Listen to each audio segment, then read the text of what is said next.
दो खबरें हैं। पहली खबर मैं आपको बता रहा हूं, इनको आप पहचानते होंगे।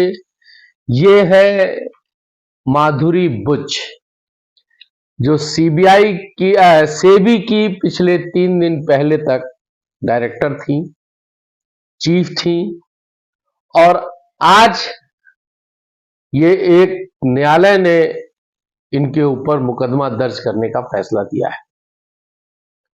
इसके पहले भी इनका कार्यकाल काफी विवादित रहा है, चाहे वो चंद्रा साहब जी वाले, जी न्यूज वाले, मतलब जी ग्रुप वाले के मालिक चंद्रा साहब ने भी इन पर आरोप लगाया, और सहारा का आरोप तो इनके ऊपर लगता ही रहा है। दोस्तों, इनके ऊपर मुकदमा दर्ज कराने के लिए बॉम्बे की एक अदालत ने स्पष्ट 5 लोगों को, इनके सहित 5 लोगों पर मुकदमे दर्ज कराए हैं। मैं उनके नाम आपको बताऊं इससे पहले वो काफी लंबा वीडियो हो जाएगा। मुझे लगता है ये सूचना 2 दिन पुरानी है, परसों की है, तो कल हो सकता है आपने कहीं सुना हो, देखा हो। फिर भी मैं आपको बताना चाहता हूं कि माधुरी बुच, जिन्होंने सहारा निवेशकों के दर्द को समझने का एकदम प्रयास नहीं किया, एक क्षण के लिए भी नहीं सोचा, और जैसे ही न्यायालय ने उन पर मुकदमे की कार्रवाई, एफआईआर दर्ज कराने की बात की, वो फौरन हाई कोर्ट, महाराष्ट्र के हाई कोर्ट में उस फैसले के खिलाफ पहुंच गए। यह होता है दोस्तों, जब अपने पे पड़ती है तब क्या बीतती है यह आपको पता लगता है। इन पर एक आरोप यह भी लगा था दोस्तों कि अडानी ग्रुप में 730 करोड़ रुपए का इन पर इन्वेस्टमेंट था, इसलिए अडानी ग्रुप से संबंधित कोई भी हर आरोप को इन्होंने नजरअंदाज किया, और सहारा पे लगे हुए आरोपों, जिससे इस देश के 12 लाख कार्यकर्ताओं की रोजी रोटी लगी थी और 13,000 करोड़ लोगों के खून पसीने की कमाई जमा थी, उस सहारा को इतना त्रस्त, इतना परेशान कर दिया 14 साल से, और आज तक उसके खिलाफ एक भी अपराध सिद्ध न्यायालय में नहीं कर पाए। मुकदमे पर मुकदमा, तारीख पे तारीख चल रही है, और आज ऊपर वाले की लाठी में, मैं बार बार कहता हूं कि आवाज नहीं होती है, वहां देर है, अंधेर नहीं है। और आपने देखा कि पद से हटते ही 1 तारीख को ही इनकी रिटायरमेंट हुई है, दूसरे सेबी के प्रमुख नियुक्त हुए हैं, पांडे जी, और दूसरे ही दिन न्यायालय ने इनके खिलाफ एफआईआर दर्ज कराने का आदेश दे दिया। तो यह होता है दोस्तों कि जब आदमी न्याय करने पे नहीं आता है, जब न्याय नहीं होता है, तो फिर ऊपर वाला न्याय करता है, और ऊपर वाले के न्याय इसी तरह से होता है। तो एक तो ये अपडेट थी, और दूसरी जो बड़ी अपडेट है दोस्तों, दोनों अपडेट आप सुन करके जाइएगा, वीडियो बहुत लंबा नहीं होने वाला है। दूसरी अपडेट यह है कि आप इनको पहचानते होंगे, नहीं पहचानते हैं तो जान लीजिए। ये प्रवीण एच पारेख है।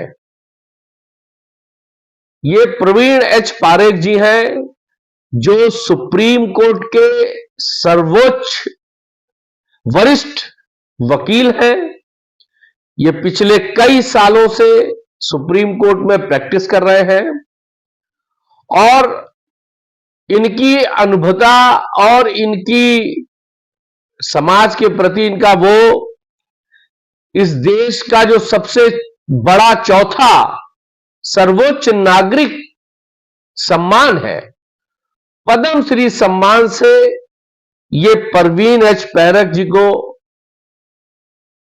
सम्मानित भी 2012 में ही किया गया था। आप सोच रहे होंगे कि ये बैग मैं किसकी बड़ाई और क्यों करने लगा, तो आपको ये बताते हुए खुशी तो हो रही है, लेकिन तमाम यूट्यूबर इस बात का मजाक उड़ा रहे थे जब मैंने कहा था कि समझौते की टेबल पर मामला चल रहा है, समझौता हो रहा है। तो कुछ लोगों ने कहा कि वसीम खान के दिमाग की उपज है ये। और आज ये जो पारेख साहब है, इनको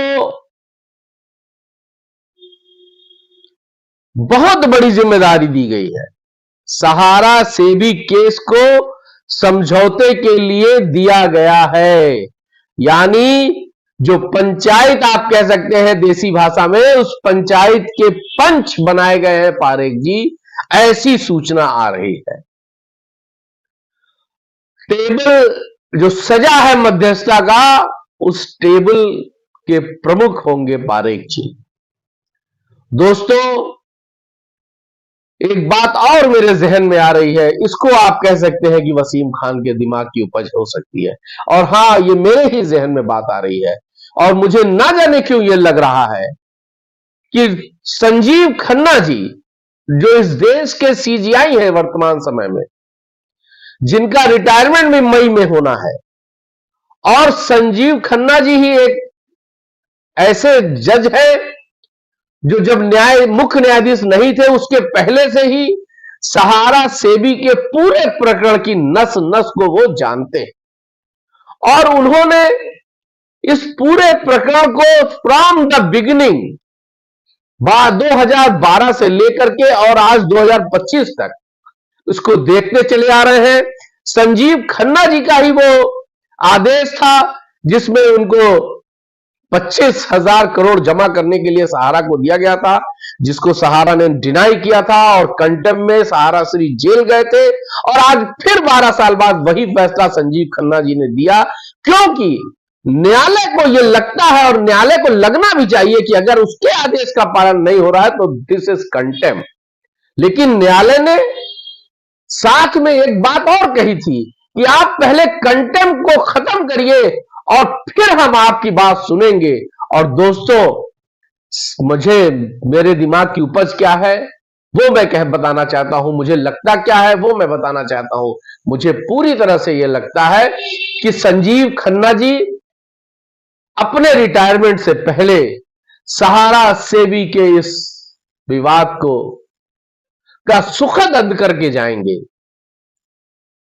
और 2 तारीख जो अप्रैल की आने वाली है, उसके पहले की ये जो विवाद है, ये पारेख जी को जो नियुक्ति की मध्यस्थता की बात के लिए नियुक्त किया गया है, समझौते की टेबल पर दोनों पक्षों को जो लाया गया है, वर्सोवा की डील जो फाइनल हो रही है, सरकारों की नोटिस समय से पहुंच गई है और प्रबंधन भी पूरी तरह से एक्टिव है और सब कुछ अब संजीव खन्ना जी के ऊपर है।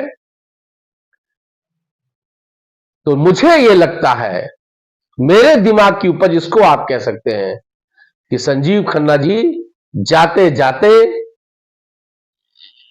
देश के 13 करोड़ निवेशकों का, 12 लाख के कार्यकर्ताओं का, उनकी रोजी रोटी का, निश्चित इस जटिल समस्या का समाधान करके जाएंगे, ऐसा मुझे लगता है। ये 2 अपडेट थी दोस्तों, दोनों अपडेट आप तक मैंने पहुंचाई है।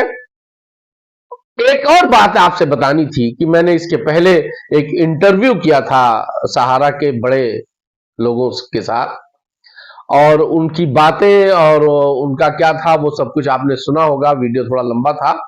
लेकिन अगला इंटरव्यू और अगला वीडियो आप देखेंगे, मैं उन पीड़ित निवेशकों के साथ भी करूंगा जिन लोगों ने सहारा में पैसा बड़ी आस के साथ जमा किया था, और उनकी आस क्या है, उनकी उम्मीद क्या बची है, उनको अपने पैसे की कितनी चिंता है और उस चिंता के लिए वो क्या कर रहे हैं।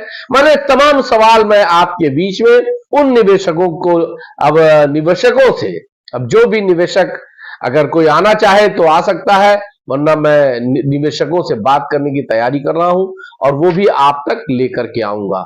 इसके बाद अगला वीडियो, अगला इंटरव्यू जो होगा वो बहुत धमाकेदार होगा। अभी उसको डिस्क्लोज नहीं करूंगा, जब ये 2 कर लूंगा तब आपको बताऊंगा। जय हिंद।